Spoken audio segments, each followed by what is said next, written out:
Değerli konuklar, hepiniz hoş geldiniz. Bugün konuğumuz Khaled Beydoun. Özellikle medya zone alanımızı neden yaptığımızda biraz kısaca bahsetmek istiyorum başlamadan önce. Biliyorsunuz Kadın ve Adalet zirvemiz gerçekleşiyor şu anda, oturumları gerçekleşiyor. Yapay zeka ve kadını konuşuyoruz. Bu esnada biz açıkçası sadece yapay zeka değil, adalet perspektifinden her zaman zirvemizde temayı esas aldığımız için Gazze'de adaletsizlikler gerçekleşirken bu konuyu da bir yan etkinlik olarak, bir paralel etkinlik olarak ayrı bir yerde zirvemizin paralelinde ele almak istedik. Gerçekten kadem olarak hem Birleşmiş Milletler'de hem Türkiye'de birçok farklı etkinlik düzenledik. Bizim için bu konu çok önemli, sizler için de önemli olduğunu biliyoruz. Türkiye için önemli. Aynı zamanda bir etkinliğimizde, bir hayır çarşımızda, kardeş payı etkinliğimizde devam ediyor. Biz bunu gündemimize tutmaya devam edeceğiz bu gibi etkinliklerimizle. Bugün konuğum çok kıymetli Profesör Khaled Beydoun. Kendisinden kısaca Türkçe dilinde bahsedeceğim. Ardından İngilizce dilinde ardıl çeviriyle soru cevap kısmına geçeceğiz. Hepiniz tanıyorsunuzdur ancak kısaca bahsetmek istiyorum. Kendisi Arizona Eyalet Üniversitesi'nde hukuk profesörü, Harvard'da misafir araştırmacı ve Arap, Orta Doğu ve Müslüman kimlikleri üzerine önde gelen bir akademisyen ve aktivist. Amerikan İslamofobisi ve Yeni Haçlı Seferleri gibi etkileyici eserleriyle medeni haklar ve anayasa hukuk konularını derinlemesine incelemekte olup Harvard Law Review gibi saygın dergilerde yayınlanan akademik çalışmaları bulunmaktadır. Beydoun, ABD Medeni Haklar Komisyonu'nda görev yapmış, Frederick Douglass Eğitimci Ödülünü kazanmış ve dünyanın en etkili 500 Müslümanı arasında gösterilmiştir. Aktivizmi dünyanın önde gelen şirketlerine çeşitlilik ve eşitlik eğitimi vermeyi de kapsamaktadır. Michigan, Toronto, Kaliforniya Üniversitesi ve Harvard Üniversitelerinden dereceler almıştır. Kendisine teşekkür ediyorum ve ilk sorumla başlayacağım. İlk soruda Türkçe olarak soracağım şey, İngilizce olarak soracağım şeyin Türkçesi. Sizce yapay zeka modern çatışmaların dinamiklerini özellikle Gazze gibi bölgelerde nasıl etkiledi diye soracağım. First of all, thank you for coming, Professor Beydoun. It's really an honor for us to host you here. And as an international law researcher, it's an honor for me to have this Q&A session with you. My first question is a very main question. In your view, how does AI, artificial intelligence, influence the dynamics of modern conflicts like Gaza or Lebanon, etc.? Yeah. Thank you. Hey, assalamu alaikum. It's an honor to be here. I'm really excited to be back in Istanbul, especially for this conference. A conference that is very timely, obviously, in addressing very important issues. So artificial intelligence affects conflict areas in a range of ways. I think one way in which we can see it being very impactful is the way in which AI is used by governments like Israel, right? There are programs you might have heard of like Lavender, like Where's My Daddy, that are used to inflict collective, collateral, mass killing that we've seen in real time on our phones. These machines, which I call genocidal digital war machines, are fed what are called kill lists. These kill lists include individuals' names, which are then tasked with then inflicting the violence that we've seen spread across Gaza, and we've seen it happen in real time. I've called it the first digital genocide of our lifetime.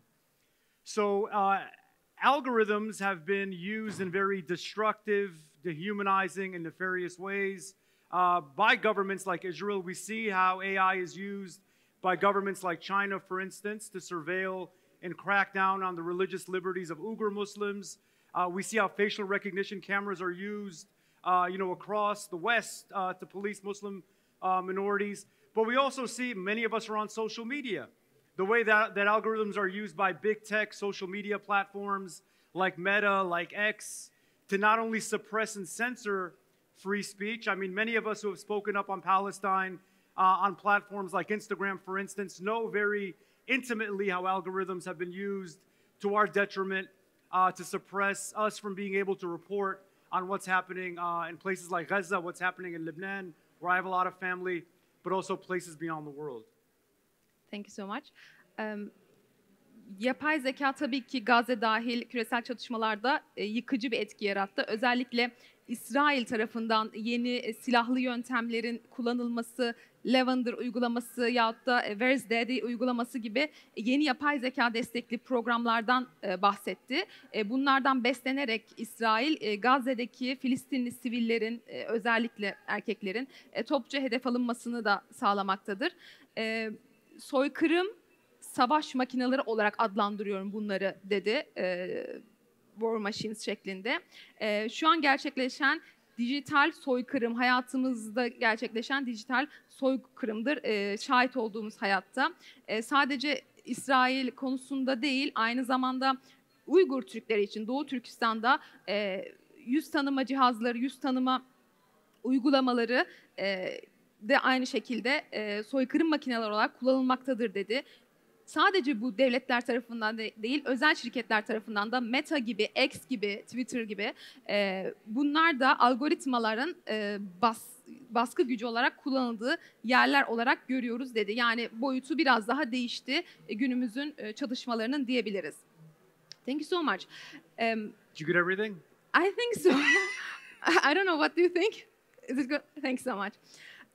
Yeah, the other part is we talk about the regulations from the governments, especially Israel and China. But the other part is social media. So social media often plays a huge role shaping public perception. And AI is a way to spread the fake news. So what are the consequences for communities affected by these conflicts on social media? Okay, if I'm speaking too much, cut me off because I want you to translate correctly, right? So during the second month of the genocide, I wrote an article called Instagram versus Palestine. And in that article, I diagnosed and analyzed how the IDF, they have a special unit called Cyber Unit 8200, which has a direct connection to Meta. And by direct connection, I mean individuals who work for Meta were once employees of the IDF, like actual alumni of the IDF had been hired by Meta because through their experience with the IDF, they had developed real sort of like innovative, high, cutting edge knowledge of surveillance. But even more than that, Cyber Unit 8200, which again is understand this is really important, it's an agency of the IDF, has the ability to communicate directly to Meta to tell Meta which accounts to keep tabs on. So by accounts, these are accounts, for instance, that are really vocal and that are really disseminating and pushing out a lot of content that is pro-Palestinian. Cyber Unit 8200 also had the ability to strike down posts. They could actually tell Meta, we want you to strike down these posts. They can actually tell them, these are the kind of individuals we want you to shadow ban, we want you to suppress. So more than just algorithms, right? Algorithms are just basically the tip of the iceberg. In addition to the algorithms, there's real leadership, right? Leadership which have a symbiotic connection to institutions like Meta, which are cracking down on dissenting voices like myself, like Bilal Khaled, who you heard from earlier on today. But the algorithms themselves, too, are designed specifically to crack down nefariously on pro-Palestinian content. So, for instance, the way these algorithms are designed is they look for specific language, right? Language like apartheid, language like occupation, language like ethnic cleansing, language like genocide. If your posts contain this critical language that is obviously condemning what Israel is doing, then the algorithm will function to strike down the posts. And we've seen that happen in real time on a rolling basis over the course of the last 13 months. Yeah. Thank you. Sorumu Türkçe olarak tekrarlayayım. Sosyal medya çatışmalar sırasında kamuoyu algısını şekillendirmede genellikle önemli bir rol oynamaktadır. Yapay zeka sahte haberleri oluşturmak ve yaymak için nasıl kullanılıyor ve bu çatışmalara etkileyen topluluklar için sonuçları neler diye sordum. Kendisi bu konuda ikinci ayında, soykırımın ikinci ayında bir makale yayınlamış. Instagram versus Palestine, Instagram Filistin'e karşı olarak çevirebiliriz. Gerçekten burada Meta ile IDF arasında, yani İsrail kolluk kuvvetleri arasında olan iletişimden ve bağlantıdan bahsetmiş. IDF'den bizzat giden bilgilendirmeler, hangi kelimeler içeren postların kullanılmaması gerektiği, hangi ifadelerin yasaklanması gerektiği gibi bizzat iletişimde olduğu kısımlar olduğunu belirtti. pro-Palestine olan, yani Filistin destekleyen hesapların askıya alınması noktasına talimatların olduğunu ve Medya'nın da bunu uyguladığını belirtti. Kaldırmak istedikleri içerikleri gayet zaten hepimiz şahit olduk. Kaldırdılar o dönemde. Kendimin de şahit olduğu bu şekilde durumlar oldu dedi. Algoritmalar tamamen Filistin destekçisi içerikleri kaldırmak için kullanıldı. Sadece bu şekilde değil, apartheid, soykırım gibi kelimeler de, yasaklanan kelimeler de o dönemde şeklinde belirtti. Şu an 13. ayındayız ve soykırımın ve bu durum hala devam etmektedir şeklinde kısaca özetleyebilirim söylediklerini. That's all for the second question. Can I add something to that? So there's two really important books that everybody who's interested in the subject matter should read. One of the books is called Algorithms of Oppression by a scholar named Safiya Noble. It's a really important book. It focuses on race specifically and racism, but you can apply a lot of those conclusions to what's happening to pro-Palestinian speech right now. A second book that's really important is a book by Ruha Benjamin. It's called Race After Technology, and that book also, analyzes how specific racial and religious biases are baked in the way that algorithms are designed and then disseminated by big tech social media platforms. Bu konuda iki kitap önermek istiyorum dedi. Bir tanesi Ruha Benjamin tarafından yazılan bir kitap. Race After Technology, yani teknolojiden sonra ırk şeklinde. Bu daha çok yine algoritmaların bu konudaki ön yargılarıyla alakalı. And the first book was, what was the name of the first book? Algorithms of Oppression. Baskının, opresyonun yani algoritması şeklinde. Who was the writer? Safiya Noble. Safiya Noble yazarı bu kitabın. Bu konuda iki önemli kitap önerisi oldu. Thank you so much, Dr. Khaled. And I'll plug an article that I wrote. Yeah, please. It's called Societies of Subjugation. It's about the way in which algorithms are used to surveil Uyghur Muslims in China. And that's free. You can just Google the title and my name and you can download the article. Kendisinin bu konuda bir tane makale çalışması var. Society of Subjugations Uygur Müslüms şeklinde. Direkt isim yazarak, Uygur Müslümanları şeklinde yazarak bu makaleye de Google'dan erişebilirsiniz dedi. Thank you so much for these sources. It's really important for us. And my third question will be about as an international law professor, you are an international law professor, where do you believe international law should intervene to regulate AI's use in conflict zone and protect vulnerable populations like child and women, etc.? Yeah, that's a good question. I mean, look, so the reality is that we've seen how over the course of these last 13 months, international law and international legal institutions have essentially become obsolete because they've been unable to sort of enforce basic international human rights and legal principles, specifically in Gaza. There's a real dissonance, and cut me off if I'm speaking too much so you can translate effectively. There's a real dissonance because algorithms in the way in which they're designed and deployed are governed by private corporations, right? So Meta, X, all these corporations are not sort of governable by international human rights standards from a human rights standpoint. However, what I'd like to see is a broadening of possible civil actions that can be brought against big tech platforms, especially when they're biased, because even though these are corporations and private actors, corporations like Meta have direct, intimate, strong connections with nation states like Israel, right? So if a Meta, for instance, is suppressing speech that is pro-Palestinian in nature, but is then perpetuating and disseminating speech or propaganda that is carrying forward the objectives of the Israeli state in ways that can, inflict or amplify violence against Palestinians, they should be held accountable for that from a civil standpoint, right? So I think international human rights treatises should enable and then hopefully encourage private actors, litigators to bring actions when there's real bona fide and legitimate evidence that these corporations are intensifying, exacerbating, or enabling these big tech corporations to inflict violence.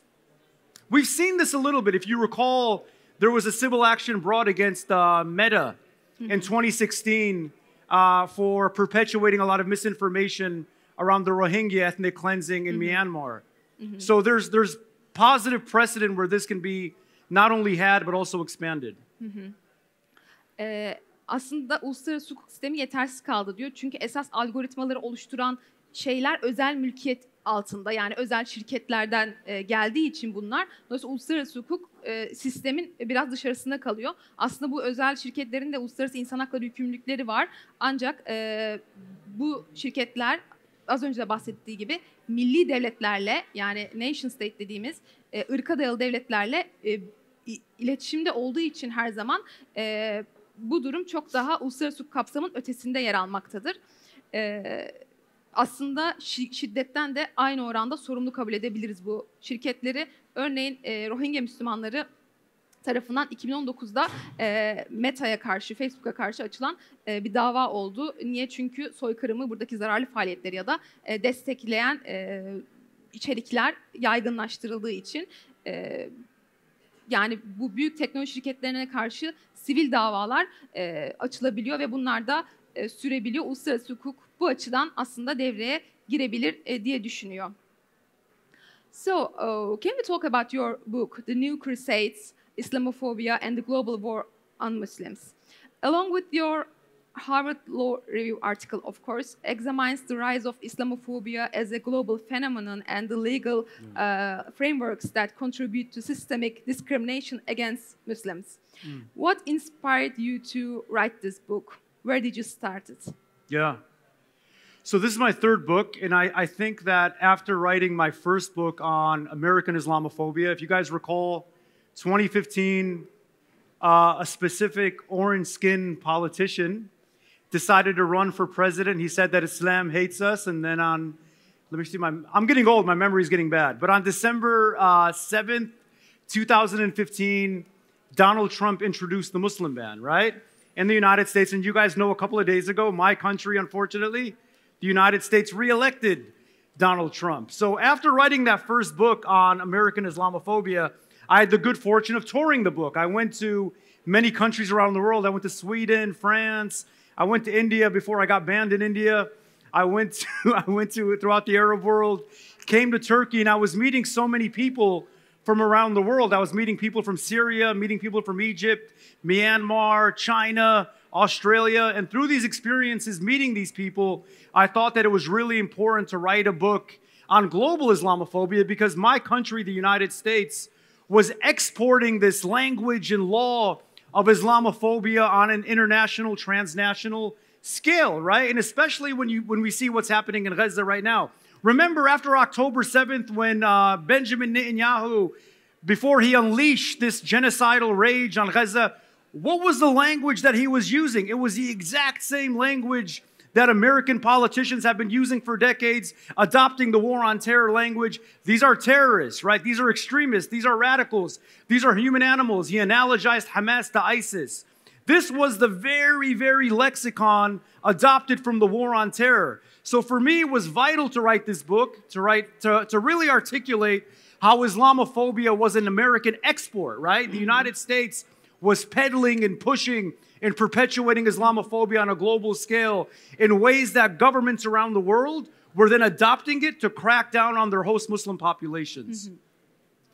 Sorry if I'm worked up. I drank too much coffee this morning. I have a lot of energy. It's too good for us. Sordum. Bazen soruları çevirmediğimi fark ettim bu arada. Çok özür diliyorum. Öyle bir şey olursa tekrar lütfen belirtin. Yeni Haçlı Seferleri, İslamofobya ve Müslümanlar üzerindeki küresel savaş isimli bir kitabı çıktı. Onu sordum. Ve Harvard Law Review'de de bir tane makalesi yayınlandı. Bunlardan hareketle İslamofobinin küresel bir olgu olarak yükselişini ve Müslümanlara yönelik sistematik ayrımcılığa katkıda bulunan yasal çerçeveleri inceliyor bu kitapta. Bu konuyu ele almak için sizi ne motive etti? Yani kendisi bir anayasa hukukçusu bu arada. İslamofobi konusuna eğilmek için etkenler neler oldu bu kitabı yazarken? Kendisi şu şekilde belirtti. Amerika'daki sistem tabii ki buna itti. Özellikle Amerika'nın ihraç etmesi, neyi ihraç etmesi? İslamofobya dilini başka ülkelere karşı ihraç etmesi ve artık bunun birçok yerde kullanılması. Amerika'da çıkan teröre karşı savaş yasası ya da kampanyası olarak belirtelim. O zamandan bu yana Müslümanlara yönelik ayrımcılık önemli ölçüde arttı Amerika'da. Özellikle de sivil haklar konusunda. Bu araştırmaları yaparken İslamofobi konusunda bir kitap yazmalıyım diye düşünerek Fransa, Çin, Hindistan, Suriye, Mısır, Myanmar gibi ülkelerdeki İslamofobi sistemleri hakkında da birçok şey öğrendim olarak belirtti. Ve Amerika'nın bu teröre karşı savaş sloganı ya da doktrini belki diyebiliriz genişliyor ve dünya genelindeki hükümetler tarafından Müslüman nüfuslarına karşı bir baskı aracı olarak kullanıldığı için bu kitabı yazmak istedim. Çünkü sadece bunu ihraç etmiyor diğer ülkelere. Nasıl İsrail'de gördük, Netanyahu bizzat Amerika'nın dilini kullanıyor. Neler kullanıyorsa Amerika başkanları, Amerika siyasi dili diyelim, İsrail'de aynı dili kullanıyor. Bizzat oradaki insanlara işte insandan daha aşağılık varlıklar şeklinde ifadeler yer alıyor. Bunu sadece ihraç etmesi yetmiyor. Bu İslamofobi dilini desteklemeye de devam ediyor Amerika şeklinde belirtildi. It's very impressive. I'm trying my best. You're doing a good job. I think most of the people are understanding your speech. Okay. I think so. So we can maybe switch to AI topics again. Yeah. Specifically, does AI have the potential to either amplify or mitigate Islamophobia through algorithmic biases or surveillance practices? No, it's a good question. I think that, AI is both a friend and an enemy. I mean, we've witnessed, for instance, for those of us who use social media, I'm an educator, I'm a law professor, but for me, and I don't like social media, to be honest with you. The only reason I use social media is because I realize that new generations consume information on social media. One of my heroes is a Brazilian scholar by the name of Paulo Freire. He wrote a really important book called Pedagogy of the Oppressed. And in that book, he wrote that in order to educate, you have to meet people where they are. So the beauty of the sort of the modern moment with AI is it enables you to reach audiences and classrooms all over the world, right? The fact that a boring law professor can write a post and it can be seen by tens of thousands or hundreds of thousands of people, globally speaking, is a very empowering thing. Especially when you come from a subordinate perspective, right? A perspective that is raising up the self-determination of the Palestinian people, or raising up the idea that individuals shouldn't be dehumanized on account of being Muslim, or making Islamophobia a very cognizable form of racial and religious animus in ways that imperial academia hasn't sort of made it. So AI has that effect. And we've seen, for me, my entry into social media was during the quote-unquote Arab Spring revolutions.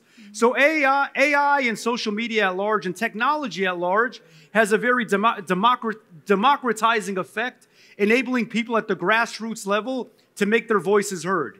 That's the good news. The bad news is when AI is sort of administered by those in power, it can be an instrument of suppression, right? And we see that happening in real time, obviously, on these social media platforms, where individuals engaging in a wide range of dissent and specifically pro-Palestinian speech are being cracked down upon, suppressed, and in some regards criminalized, right? I've had students of mine law students of mine who have lost their internships, lost their jobs, suspended as a consequence of sharing pro-Palestinian content online. But the more draconian element of AI is the way in which governments are using it to police, prosecute, and punish subordinated groups. And again, going back to the first question, we see this very horrifically through the use of programs like, I'll mention them again, right? Like Lavender, right? Lavender is a program basically that the state of Israel uses to feed information to kill individuals en masse, right?